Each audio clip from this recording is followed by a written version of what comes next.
Hey everybody, Sammy here at SFI Sports Cards back with another video. Today is February 8th. So Adam, over at Splendid Sports Cards, has put out a challenge for the greatest outfield arms in history. And I figured I would put my 2 cents in here. So I'm going to send a warning for a nerd alert because when I was in college, the internet was first coming out in the mid-90s, so as I was getting my work done in the computer labs, I used to go in baseball chat rooms, and one of the topics would be, a lot of times I would start it, is best outfield arms. So I've seen my fair share of opinions on this topic. Now I could go into guys like Roberto Clemente. Who else? We got Bo Jackson. He's one. Ichiro. Great arm. Vlad Guerrero. Hand cannon. So, those are some obvious ones we can point out. But if you watch my channel, I gotta go outside the box. And I've not seen guys like Tris Speaker, Ross Youngs, who John McGraw said was the best defensive right fielder he's ever seen. Eno Slaughter had one of the best arms of his time.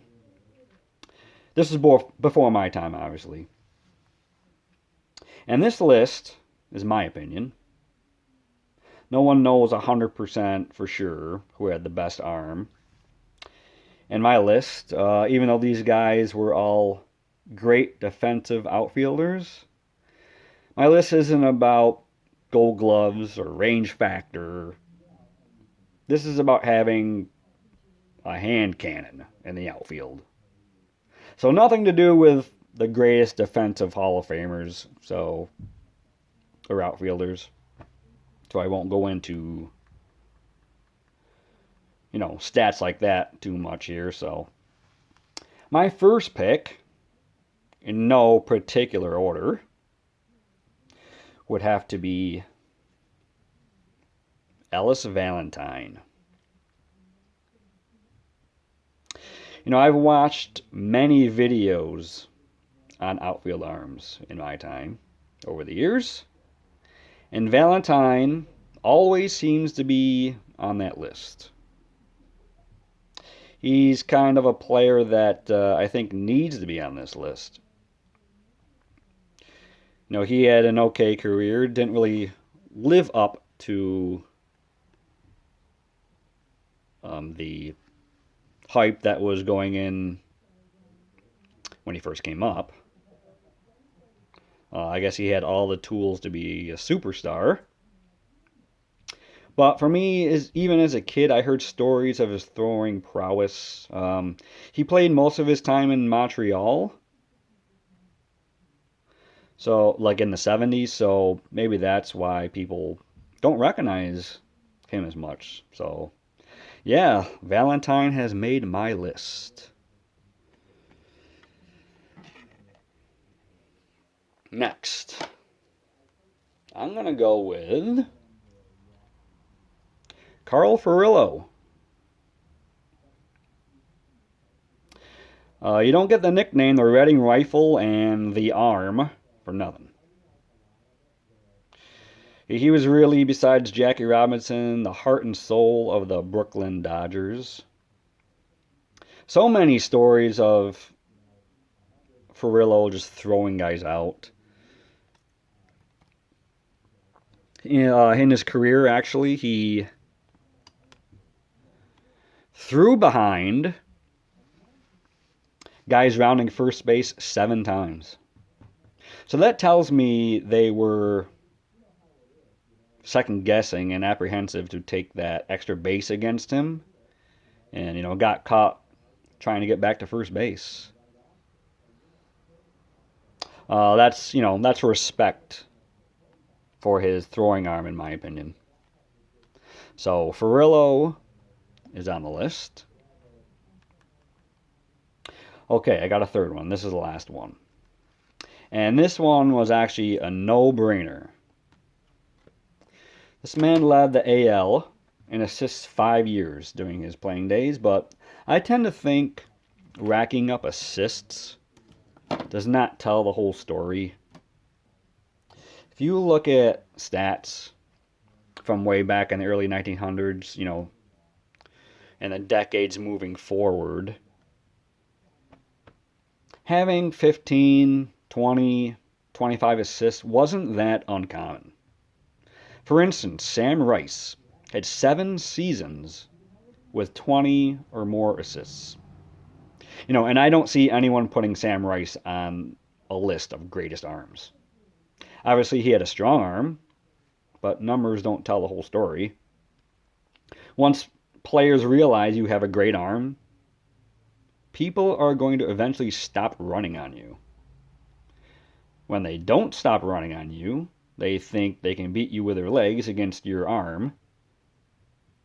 So runners are going to test you, which gives, that fielder more opportunities to get assists. So my last pick, and this really doesn't even come close as far as the top pick for me, and that is Jesse Barfield. Now, there's a list out there that I found out online about, decade by decade, the greatest arms. I recall the 1920s was Bob Musial, 60s was Clemente, I think the 70s was Alice Valentine, and in the 80s it read Jesse Barfield, comma, by far.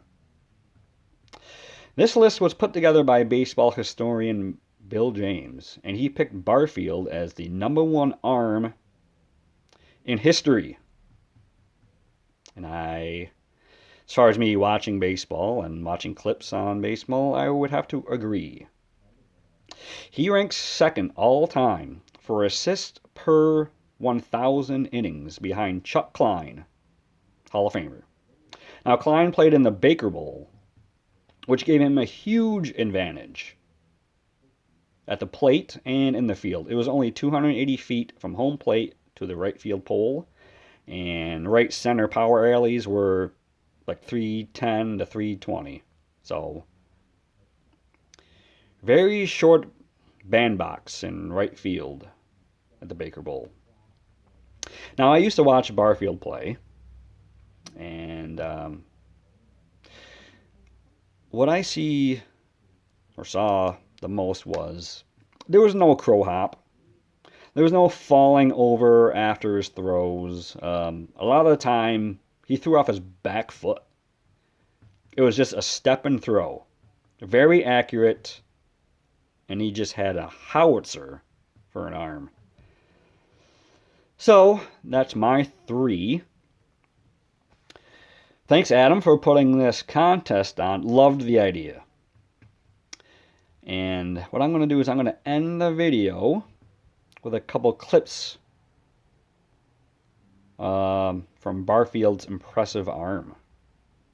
Now, I'm going to apologize ahead of time for the grainy footage on the first clip. Tried to find whatever I could. So, just a couple clips to look at. So, that's my list. Take care, everybody. And we'll talk soon. Take it easy.